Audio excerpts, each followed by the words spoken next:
Hai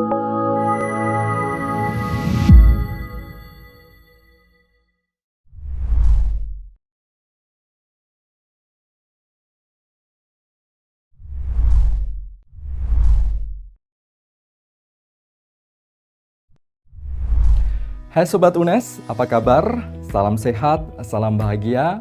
Selamat untuk Anda yang sudah diterima menjadi mahasiswa baru di Universitas Negeri Semarang, Rumah Ilmu, Pengembang Peradaban Unggul, Universitas Berwawasan Konservasi, Bereputasi Internasional. Pada kesempatan ini saya akan membahas tentang kebijakan Merdeka Belajar Kampus Merdeka atau yang biasa kita sebut dengan MBKM. Saya Zainal Abidin, staf akademik Rektor Bidang Pengembangan Sistem MBKM. Saya akan mengawali dengan transformasi digital yang sudah membawa kita di revolusi industri 4.0. Kita tahu bahwa revolusi industri berlangsung mulai dari abad 18 yang kita kenal dengan revolusi industri 1.0, di mana pada abad 18 ditemukan mesin uap yang kemudian digunakan untuk kegiatan industri. Lalu pada abad 19 ditemukan mesin produksi massal bertenaga listrik atau minyak yang kemudian pada abad ini terjadi revolusi industri 2.0. Pada abad inilah terjadi yang kita sebut dengan nama elektrifikasi.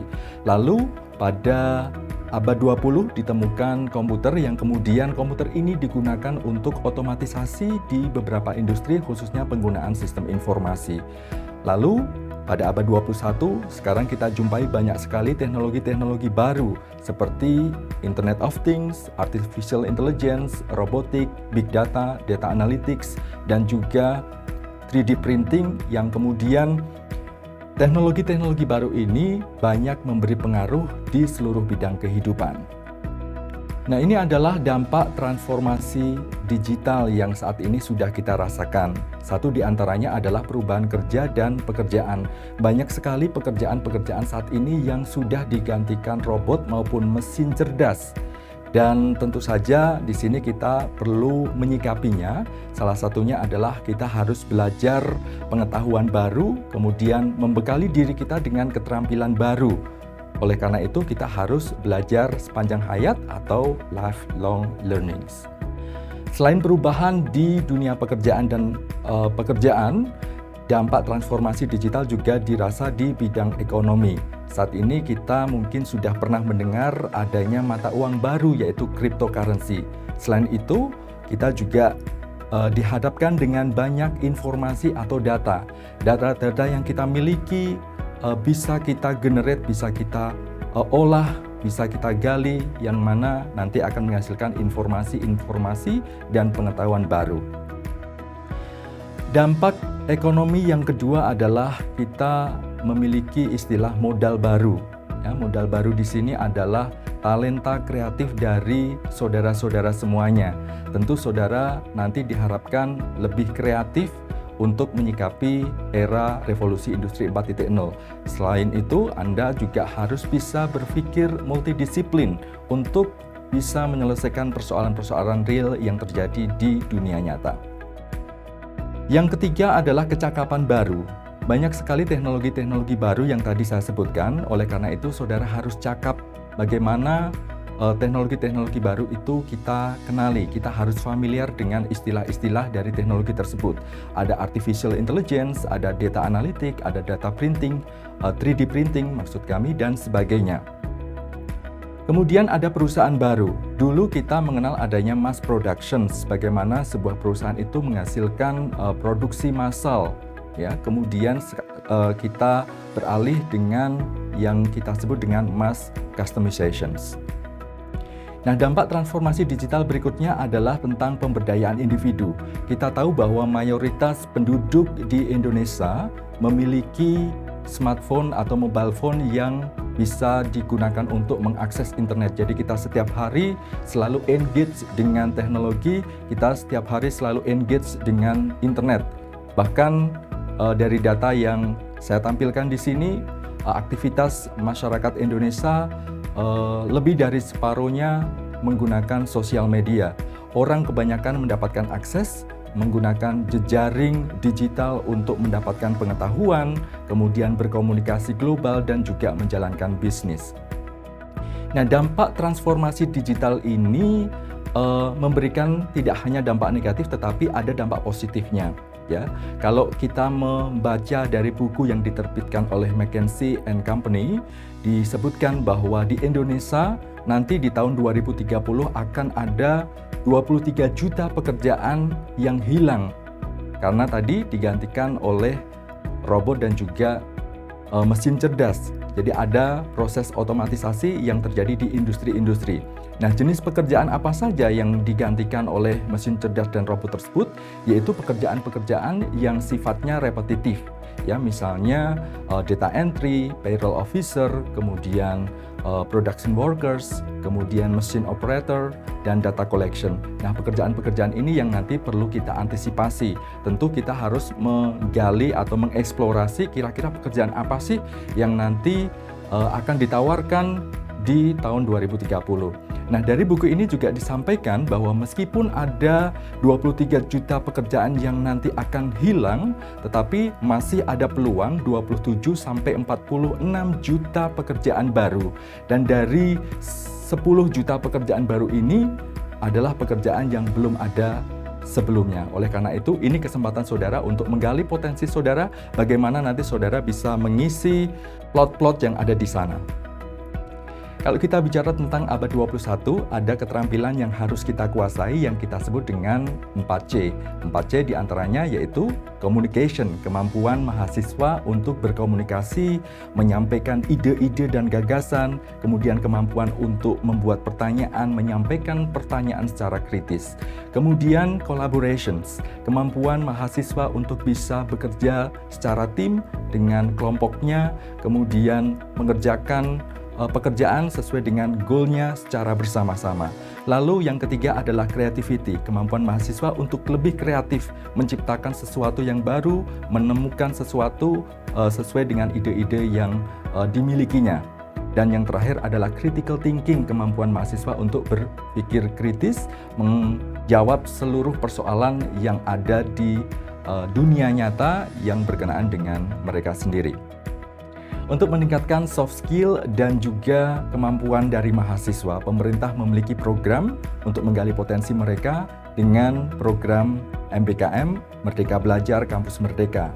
Kebijakan atau program Kampus Merdeka ada 4, salah satu diantaranya adalah memberikan hak belajar 3 semester di luar program studi. Nah, programnya apa saja?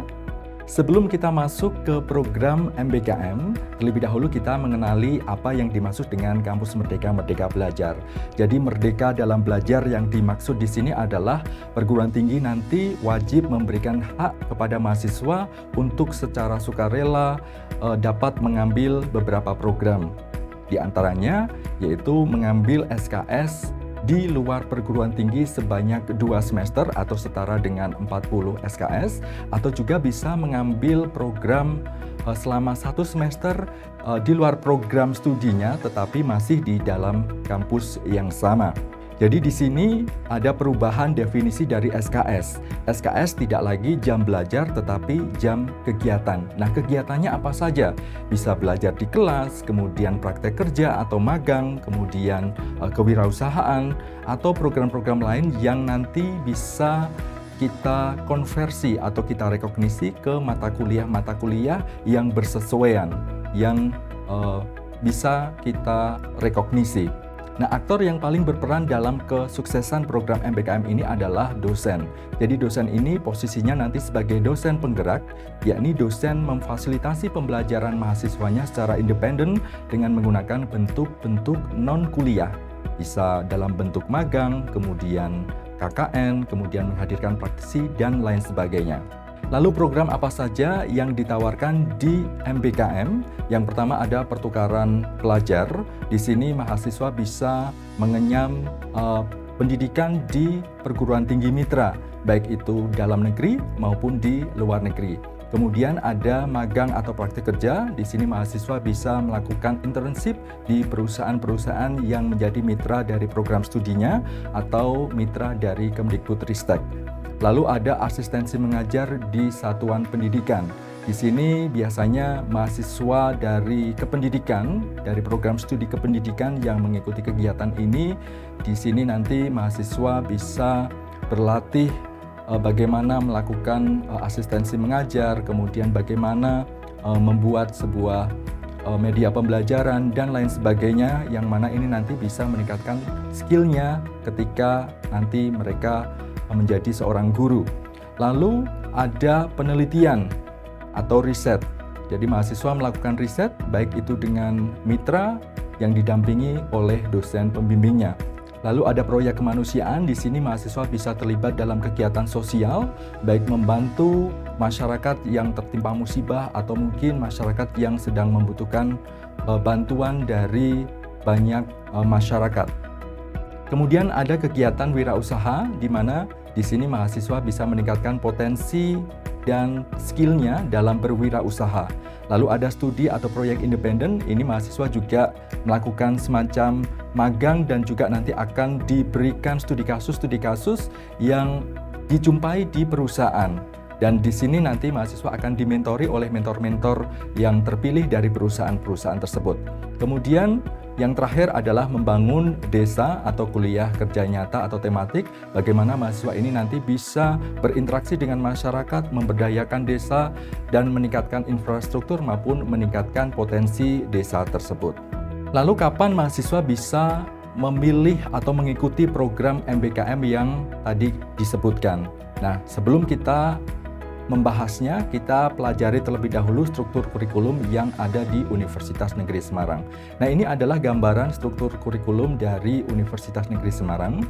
Jadi yang pertama, saudara nanti selama 5 semester kurang lebih akan menyelesaikan 110 SKS, di mana mata kuliah yang akan saudara pelajari adalah mata kuliah inti keprodian, lalu ada mata kuliah umum dan juga mata kuliah dasar keahlian. Nah, pada semester 3 saudara bisa mengikuti program MBKM, yaitu program pertukaran mahasiswa. Jadi masing-masing prodi memiliki mitra perguruan tinggi, baik itu nasional maupun internasional, nanti akan ditawarkan di setiap semester dan nanti saudara bisa memanfaatkan peluang tersebut sebaik-baiknya. Selain dari prodi, Kemdikbudristek juga menawarkan program pertukaran mahasiswa. Ada yang namanya pertukaran mahasiswa merdeka dan juga ada yang namanya Indonesia International Student Mobility Awards. Jadi ada 2 program yang ditawarkan oleh Kemdikbudristek yang bisa diambil oleh mahasiswa. Nah, apa saja nanti detailnya akan saya sampaikan berikutnya. Nah, kita lanjut ke semester 6. Nanti di semester 6 ini mahasiswa akan menyelesaikan 20 SKS. Mata kuliah yang diambil adalah mata kuliah pilihan dan pengembangan program studi atau MKPP. Lalu di semester 7 ada mata kuliah PLP untuk mahasiswa kependidikan dan PKL untuk mahasiswa non-kependidikan, serta ada pelaksanaan kuliah kerja nyata. Kurang lebih 8 SKS yang akan dilaksanakan oleh mahasiswa pada semester 7.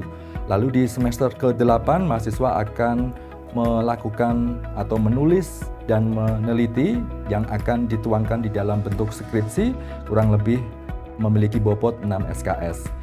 Nah, mulai dari semester 6 inilah mahasiswa bisa mengikuti berbagai macam program yang ditawarkan di MBKM tadi.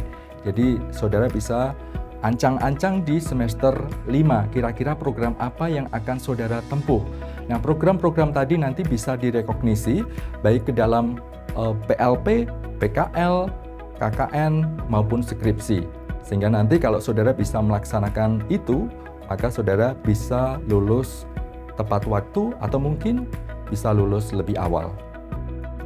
Jadi kurang lebih di UNES, saudara harus menyelesaikan 144 SKS agar bisa lulus. Ya. Berikutnya adalah program-program yang ditawarkan Kemdikbudristek kaitannya dengan program MBKM. Di Keputusan Menteri Pendidikan Kebudayaan RI nomor 74/P/2021 tentang pengakuan satuan kredit semester pembelajaran program Kampus Merdeka. Berikutnya adalah program Kampus Merdeka Kemdikbudristek yang ditawarkan untuk kegiatan MBKM, diantaranya adalah program Kampus Mengajar, lalu ada program Magang dan Studi Independen Bersertifikat, kemudian program Pertukaran Mahasiswa Merdeka, program Indonesia International Student Mobility Awards, program kewirausahaan, program penelitian, program kemanusiaan, dan juga program pembangunan desa kampus merdeka. Program-program ini akan ditawarkan kepada mahasiswa dan secara tersistem nanti saudara akan dibina dan didampingi oleh operator prodi dan juga PIC dari program-program tersebut. Ini adalah beberapa contoh di antara mahasiswa UNES yang telah melaksanakan program MBKM. Di sini mahasiswa mengikuti kegiatan kampus mengajar, mahasiswa mengikuti program kampus mengajar ditempatkan di sekolah di daerah 3T, ya, terdepan, terluar, dan tertinggal. Jadi mereka mencoba menawarkan bagaimana menggunakan teknologi satelit 8 untuk membantu kegiatan pembelajaran di sana.